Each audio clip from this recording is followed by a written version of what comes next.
Wala sa sariling bumaba sa kwarto si Calista habang nakasuot ng manipis na roba. Naabutan niya si Vincent na akmang papasok ng elevator pero nang makita siya nito ay nabalot ng pagtataka ang mukha nito. Bakit ka bumaba? Nagtatakang tanong nito. I'm hungry. Hinimas pa niyang tiyan upang ipakita ritong nagugutom na siya. Kung tutuusin hindi niya na kailangang bumaba dahil may pantry naman sa itaas at mayroong snacks doon na pwede niyang kainin habang naghihintay kay Vincent. Pero dahil nga sa tawag ni Rex ay tuluyan nang nawala ang kanyang puyat kaya't napagpasyahan niya na sundan si Vincent. Vincent smiled happily. Baby, mukhang pinapahirapan mo si mommy ha? Yumuko ang asawa upang halikan ang kanyang tiyan pero tunog ng kumakalam na sikmura ang narinig ni Vincent. Nagkatawanan sila saka bumalik sa dining area at sabay na nag-almusal. Sinangag, pritong itlog, sausage at isang baso ng gatas ang almusal ni Calista. Samantalang si Vincent ay simpleng kape at toast bread. Malapit na silang matapos kumain nang bumaba si Lucy at sinamahan silang mag-almusal. Himalat maaga yata ang gising mo. Bungan ni Vincent sa kapatid na tila inaantok pa. Dahil halos hindi maimulat ang mata, Lucy glared at Calista, ignoring the curious tears from her brother. Ang sabi niya bibigyan niya ako ng regalo, bakit wala ako natanggap? Tinuro nito si Calista na abala sa pag-ubos ng pagkain sa harapan nito. Nang marinig nga ito ni Calista ay sinulyapan niyang babae at nginitian.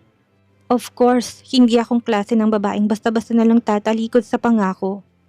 Kumain ka na at pagkatapos ay magbihis. Aalis tayo.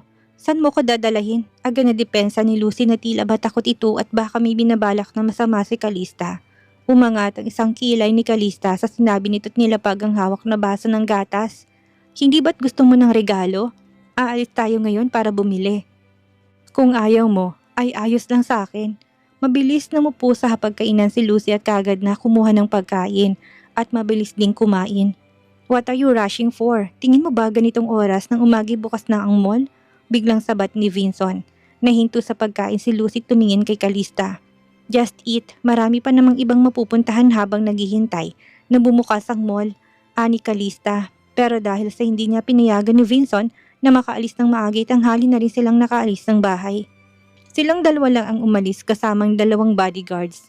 Hindi sumama si Vincent sa kanila dahil may iba itong pupuntahan. Maaga pa na makarating sila sa Hermes store sa Greenbelt kaya wala pang masyadong tao. Dahil hindi naman interesado si Calista sa mamahaling gamit kahit kaya naman niya nabilhin ang sarili niya ay hinayaan niya si Lucy na mamili ng gusto nito. Habang abala si Lucy sa pagpili ay abala naman si Calista sa pagbabasa ng mga report na pinasa sa kanya ni Rex. Ang sabi nito na malagi sa Pilipinas ang kanyang ina nitong nakaraan lang bago muling bumalik sa ibang bansa. Wala pa itong idea kung saan dahil masyadong mahigpit ang security nito. Mukhang malaking tao ang may hawak dito. Ang sabi ni Rex ay sa bandang Africa, huling natagpuan ng imahe ng kanyang ina. Kahit na konting impormasyon ay crucial na para kay Calista dahil ang ibig nitong sabihin ay malapit niya na itong makita. Isa pa masaya siya dahil napatunayan niyang buhay ito. Calista, tapos na akong mamili. Look at this! Nilingon ni Calista si Lucy kung saan may hawak tong clutch bag na kulay maroon at sa unang tingin pa lang ni Calista ay bagay na kaagad ito kay Lucy. Not bad. You have a good taste. Sigurado ka na ba yan ang napili mo? Tumango ito saka huminto sa harapan niya. Wala ka bang ibang bibilihin? Tumayo si Calista saka umiling. Wala, kung meron man ay blueberry cheesecake. I'm craving it. Let's eat after this. Yaya niya. Pagkatapos nga nilang magbayad na umabot ng mahigit 1,000,000 ay naghanap sila ng cafe na nagtitinda ng blueberry cheesecake. They found one at a cafe inside the mall called TBB, a cafe that originated in Singapore. Habang hinihintay si Lucy na abala sa pag-order ay may umupo sa harapan ni Calista, isang lalaking kinainisan niyang makita dahil napakataas ng tingin sa sarili. Calista, nakita tayong muli. Calista rolled her eyes towards Delphine. Why are you here? Mataring niyang tanong. Sinulyapan niya lang ito saka ibinalik ang tingin sa phone.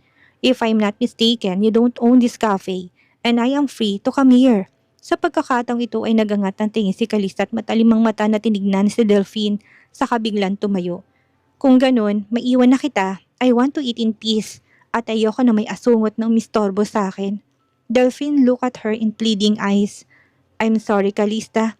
Please stay, I was just joking. Muli itong inirapan ni Calista pero dahil marami na rin ang tao sa cafe at walang bakanting upuan, ay muli siyang bumalik sa pagkakaupo. Kali, bakit ikaw lang mag-isa? Hindi ka ba sinamahan ni Vincent? Bakit lagi ka na lang niyang hinahayaan na mag-isa sa labas? May kasama ako. Ano ba naman sa'yo kung hindi ko siya kasama? Marami siyang ginagawang trabaho. Sinulyapan niya si Lucy at nakitang nakapila na rin ito sa counter. Kahit pa, mag-asawa kahit buntis ka. Dapat naglalaan siya ng lagi ng oras sa'yo. Uminom to ng kape na in-order nito. Kung hindi ka niya kayang bigyan ng oras, bakit hindi ka na lang sa akin? Tutal, hindi mo naman lubusang kilalang lalaking yon. Mas kilala ko siya kaysa sa'yo dahil matagal na kaming magkaibigan at alam ko ang likaw ng bituka nun. Mahinang napatawa si Calista, nabuhay na naman ang inis niya para sa lalaki. May pangalan ang lalaking sinasabi mo at sino ka para mag-decide kung sinong gugustuhin ko? Gusto lang kitang paalalahanan, Kali. Hindi mo masyadong kilala si Vincent. Hindi magtatagal ay iwan ka na rin nun. Bakit hindi mo tanungin ang sarili mo kung bakit hanggang ngayon hindi ka pa rin niya inaalok ng kasal?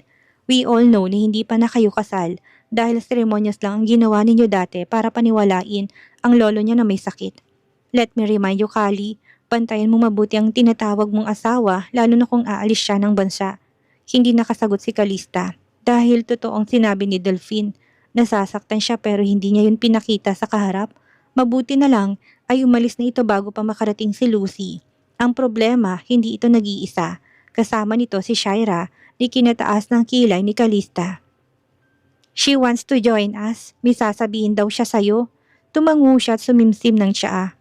Go ahead then, she urged. It's not convenient here. Baka gusto mong sumama sa akin. Don't worry, wala akong gagawing masama. Lucy can also come with us. Interesado si Calista na malaman kung anong sasabihin sa kanya ni Shaira, kaya naman pinagbigyan niya ito. Tulad nga ng sinabi nito ay pwede niyang isama si Lucy kaya sabay silang sumama dito hanggang sa kotse nito na nakapark sa underground parking. Pagdating doon, pagkabukas pa lang ng pinto ay biglang may tumakip ng panyo sa mukha ni Calista. Ganon din si Lucy na nasa kabilang bahagi at pareho silang nawalan ng malay. Samantalang wala pa ring malay si Calista habang nakahiga sa kama sa loob ng isang pipitsuging hotel.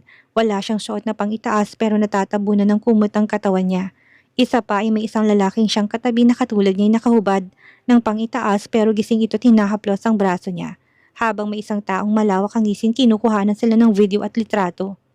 Okay na to. Sigurado kung sira ng imahe ng babaeng ito kapag ilabas ko sa internet ang mga video na to. Malakas na tumawang babaeng nagvi-video. Sige na, sa inyo na yan. Wala akong pakialam kung anong gagawin niyo sa kanya. Pero malaya kayong tikman siya. Pagkasabi nun ay lumabas ng babae at hinayaan ang tatlong lalaki na pagnasaan si Calista. Ang sarap, malakas na nagtawanan ng tatlo. Ang lalaki nakahiga sa kamay kaagad na inalis ang kumot na nakatabon sa katawan ni Calista. Saka hinaplos ang katawan nito habang ang dalawang lalaki na kanina pa nakatingin ay mabilis na naghubad at inumpisang haplusin ang iba pang bahagi ng katawan ni Calista. Ang tanging saplot na natira kay Calista ay ang leggings at ang kanyang bra. Akmang tatanggalin yun isang lalaki nang biglang nagmulat ng mata si Calista. Nang makitang hindi pamilyar at hayok sa laman ng mukha ng tatlong lalaki kagad siyang binalot ng galit. Kasalanan niya kung bakit napunta siya sa ganitong sitwasyon dahil pinagkatiwalaan niya si Shaira na alam naman niyang likaw ng bituka. Hindi na inisip ni Calista kung anong suot niya at agad na hinawakan ng kamay ng lalaking akmang hahablot sa suot niyang bra. At malakas yung pinilipit habang ang lalaking humahaplos sa braso niya ay malakas niyang sinikong mukha. Sapul ito sa ilong na kaagad na dumugo. Habang hawak pa rin ang nakapilipit na kamay ng isang lalaki mabilis na bumangon at sa hinihigyaan si Calista tinadyakan ng pagkalalaki ng isa pang lalaking akmang lalapit sa kanya. Sa sulok ng kanyang mga matay nakita niyang isang kutsilyong nakapatong sa ibabaw ng mesa. Habang nakapilipit ang kamay na hinagis ng lalaking hawak sa kinaroroonan ng lalaking duguan ng muka, saka tinakbong mesa at kagad na kinuha ang kutsilyo. Binalot na ng galit ang isip niya at kagad na tinakbong unang lalaking siyang pinakamalapit sa kanya at kaagad itong sinaksak sa leeg. Hindi ito nakapanlaban dahil sa sakit na naari nito na sinipa niya kanina. Magkasing katawan lang niya ang tatlong lalaking at hindi siya nahirapang patumbahin ng mga ito. Sinubukan ng dalawang natitirang lumaban at sabay na lumapit ang mga ito at akmang susuntukin siya. Pero hinarangan niyang kamao nito sa kamalakas na hinila at tulad ng naon ay sinaksak niya ito sa leeg. Only one left. Hindi na niya alintanang dugo ang katawan na natalsikan mula sa dugo ng kanyang biktima. Nang makitang halos wala ng buhay ang dalawang kasamay, sinubukang natitirang lalaking tumakbo. Pero hahayaan pa ito ni Calista? She forcefully threw the knife at the man's back, and it accurately hit the back of his head. His lifeless body dropped on the floor, dead. Hinanap niya ang suot na t-shirt at agad na lumabas sa naturang kwarto. Nang makalabas siya sa kalsada, pinagmasdan niyang paligid at inalam kung nasan siya, pero isang humaharurot na van ang patungo sa kinaroonan niya, tuli na para umiwas. Lucy, bakit ngayon ka lang? Bakit hindi mo kasama si Calista? Nagtatakang galit na boses na tanong ni Vincent kay Lucy nang makitang kapatid na mag-isang bumalik. Gabi na't kanina pa siya nag-aalala dahil hindi niya matawagan ng mga to at wala siyang idea kung saan pumunta ang mga to. Ilang tauhan na rin ang inutusan niya na maghanap, pero ilang oras nang nakalipas ay wala pa ring balita mula sa mga to. Kahit nag-aalalay, naghintay siya sa bahay at umaasang bumalik ang dalawa. Kahit si Lucy ay nagtaka dahil sa tanong ng kuya niya, hindi niya alam kung anong nangyari sa kanya, pero bigla siyang nag-blackout kanina at nang magising nga siya ay nasa harapan na siya ng mansyon nila. Hindi niya alam kung gaano katagal siyang nawalan ng malay, pero malaking hinala niya na may kinalaman si Shira sa nangyari sa kanila. Kuya, wala pa si Ate Calista? Kanina, namumutlang mukha nito, tila tuliro. Hindi ko alam kung anong nangyari. Hindi ko alam kung nasaan si Ate Calista. Si Shira. Biglang tumunog ang phone ni Vincent na pumutol sa iba pang sasabihin ni Lucy. Nang tignan ni Vincent ng caller ID ay nakita niya si Frederick ang tumatawag. Agad niya yung sinagot at nagbabaka sakaling may alam ito kung nasaan si Calista. Magkahalo ang galit at pag-aalala sa mukha niya habang kausap si Frederick. Vincent, ganito mo ba alagaan ang kapatid ko? Bakit mo siya pinabayaan? Nagitla si Vincent nang marinig ang puot sa boses ni Frederick. Kaagad siyang sinalakay ng kaba at humigpit ang pagkakahawak sa phone habang nakatingin kay Lucy na puno ng katanungan. Something happened. That's all he could say. Anong ibig mo sabihin? Kalmadong tanong niya kahit ang totoo ay tila dinadaga ang dibdib niya sa kaba at baka kung anong nangyari sa asawa. Come to the hospital. Matapos sabihin ni Frederick ang pangalan ng ospital ay kaagad na pinaharurot ni Vincent ng kotse patungo doon kasama si Lucy na hindi na tumigil sa kakaiyak. Pagkarating at maipark ang kotse ay kaagad niyang tinakbong emergency room na kinaroonan ni Calista. Ayon na rin sa sinabi ni Frederick, pero nang makita siya ng kapatid ng asawa, isang malakas na suntukan dumapo sa mukha niya. Hindi lang iisang beses at nasundan pa yun ng higit pa. Kung hindi lang dahil kay Arthur at Noriel na pumigil sa kanila, ay duguan ng mukha ni Vincent. Hindi niya nilabanan ng lalaki dahil ang isip niya lumilipad sa loob ng emergency room. Pinabayaan mo siya, Vincent. Nangako ka sa akin na hindi mo siya pababayaan, pero anong nangyari? Ang tagal ko siyang hinanap, pero bakit ginawa mo to sa kanya? Hindi maintindihan ni Vincent ang sinasabi ni Frederick dahil bingi siya sa lahat ng ingay sa paligid. Gusto niyang pasukin ang emergency room pero bigla yung bumukas at lumabas ang doktor na duguan ng suot ng doctor's robe. Sino ditong pamilya ng pasyente? Walang kinangang mata nito kung hindi lungkot. Kaagad na lumapit si Frederick at Vincent. The patient is dead. Ginawa namin ang lahat para iligtas siya, pero grabe ang tamang natamo niya sa ulo. Dahil matagal bago siya naidala sa ospital ay hindi siya kaagad na agapan ng first aid responder. I'm sorry. No! Malakas na sigaw ni Vincent. Ulitin yung operasyon. Iligtas niyo siya. Iligtas niyo! Naguhuramentadong dinurong doktor para pabalikin ito sa loob. Ngunit umiling lang ang doktor at hindi na nagsalita. Bumalik ito sa loob at hinayaan silang magluksa. Kasalanan mo to, Vincent. Kasalanan mo. Naninibugong sisinis sa kanya ni Frederick, ngunit walang imik si Vincent. Dahil hanggang ngayon hindi pa rin nagsisingkin ang sinabi ng doktor. Samantala, si Shira na nakatago sa isang sulok ay matagumpay na ngumiti. May tinawagan to sa phone nito habang malawak ang pagkakangiti dahil nagtagumpay ito. Calista is dead. Your plan finally succeeds. She is dead now and you can have Vincent forever. Excuse me, kailangan nang dalahin sa morgue ang katawan ng pasyente. Nang marinig yun ni Vincent ay halos maguhumundo niya at hindi siya makapagsalita. Nanatili ang blanko niyang tingin sa stretcher kung saan nakahiga ang katawan ng asawa. Ilang beses pa niyang ininspeksyon kung si Calista nga ba ito, pero hindi siya pinaglalaroan ng kanyang mata. Walang buhay na nakahiga si Calista sa stretcher at ang natuyo nitong dugo sa ulo ang patunay na natamo ito ng malubhang sugat na siyang ikinamatay nito. Mabigat ang naninikip niyang dibdib habang nakatitig sa mukha ng asawa. Payapang nakapikit nitong mukha pero hindi si Vincent dahil hindi niya ito kayang tignan. Naninibugo siya sa taong may gawa nito hanggang sa hindi niya namalayan na tumulo na palang kanyang luha. Masaya ka na, Vincent. Hindi ba't sinabi ko sa'yo na alagaan at bantayan mo siyang mabuti? Puno ng hinanakit at paninising boses ni Frederick. Nagtitimpi lang ito ng sarili na huwag siyang saktan. Ginawa ko lahat para alagaan siya, pero may mga tao talaga na halang ang kaluluwa. Bakit hindi mo tanungin ang kapatid mo? Hindi ba siyang may matinding galit sa asawa ko? Pagkasabi ni bahagyang natigilan si Vincent pero hindi niya ipinakita kay Frederick. If he would ask himself, may alam siya sa posibleng gumawa nito kay Calista bukod kay Celeste. Nitong nakaraan lang may taong nagtangka sa buhay niya at kilala niya kung sino yon. Ang babaeng una niyang inakuha ng kasal at hindi si Celeste yon. Ang buong akala niya hindi na siya nito guguluhin. Pero bakit ngayon nagpaparamdam na ito sa kanya? Bakit pati si Calista ay dinamay nito? Sa sobrang lalim ng iniisip niya, hindi niya namalayan na pagtunog ng phone niya dahil siya may nagpadala ng mensahe. Habang nagtatalong dalaway, tinulak ng medical staff ang bangkay ni Calista patungo sa morgue. Vincent, isang mahinahon at mahinhin na boses ang biglang pumukaw sa pag-iisip ni Vincent. Kaagad na dumilim ang mukha niya at nalisik ang mga matang nilingon nito. It's you. Alam kong ikaw ang may gawa nito sa asawa ko. Kaagad na ako sa niya, dinuro niya ito sa sobrang galit. Gustuhin man niyang pagbuhatan to ng kamay, hindi niya magawa at baka makasuhan pa siya. Namutla ang mukha ni Celeste sa ginawi ni Vincent at mabilis na umiling. No, hindi ako yun. Wala akong kinalaman sa nangyari kay Calista. Vincent, please, maniwala ka sa akin. Kahit na anong gawin mo pagmamakaawa, hindi ako maniniwala sa'yo. Ikaw ang may pakana nito at siyang dahilan kung bakit namatay ang asawa ko. Mabibigat ang hakbang ni nilapitan to ni Vincent. Ang talim sa kanyang mata ay hindi nawala. Kapag napatunayan ko na ikaw may pakana, ihanda mo ng sarili mo na hindi makikitang liwanag. Hindi napansin ni Vincent na wala na sa tabi nila si Frederick. Kahit si Lucy nakasakasama niya kanina. Pero kahit nasa harapan niyang lalaki, hindi niya babawian ang sinabi. No, nakaawang ang labi na umiling si Celeste. Maniwala ka sa akin, Vincent. Oo, totoong galit ako kay Calista at ilang beses ko siyang ginawa ng masama pero sana sa pagkakataong ito ay maniwala ka sa akin dahil hindi talaga ako may gawa nito sa kanya. Ngunit kahit na anong gawin ni Celeste, sarado ng isip ni Vincent na paniwalaan to. Hindi mo na kailangan magpaliwanag.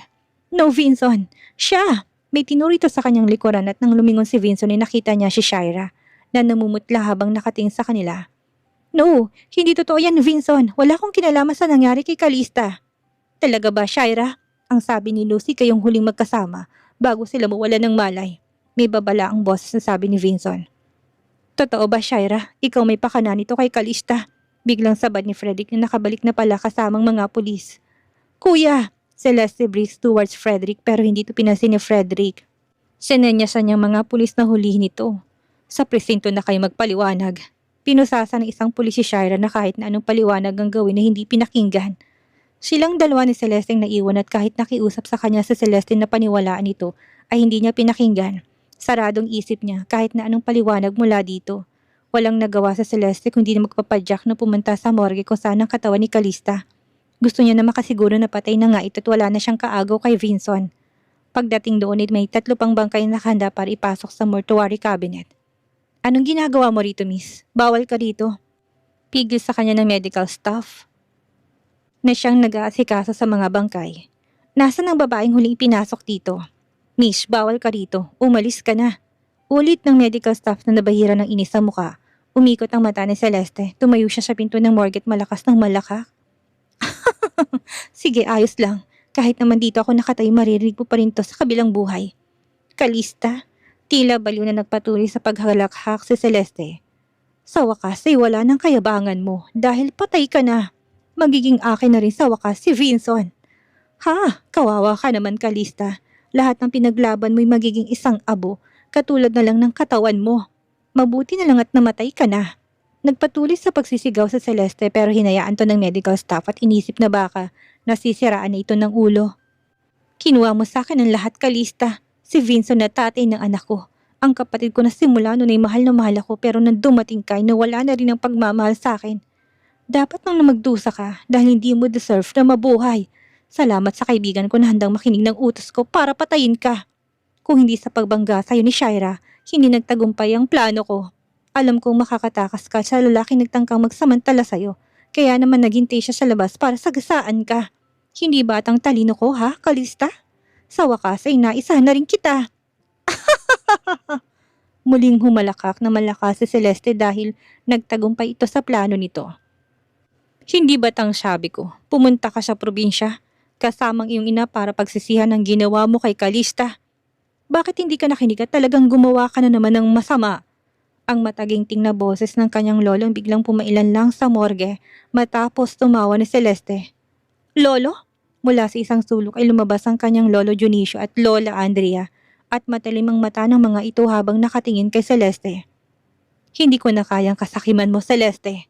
Katulad ka ng iyong ina na handang gawin ng lahat para maabot ang tuktok pero pagdating sa tuktok ay hindi pa rin ako kontento. Kasunod na mga ito yung mga pulis at tumiretso mga to patungo kay Celeste. Miss Harrington, inaaresto ka namin sa salang homicide. The evidence is clear na ikaw ang pumatay kay Miss Calista Argente. Sa presinto ka na magpaliwanag. Natulala sa Celeste at hindi makapagsalita. Akmang tatakbo siya palabas ng morgue pero may dalawang pulis na nakaharang sa kanya at wala siyang nagawa kung hindi ang magsisigaw habang pinoposasan ng mga ito.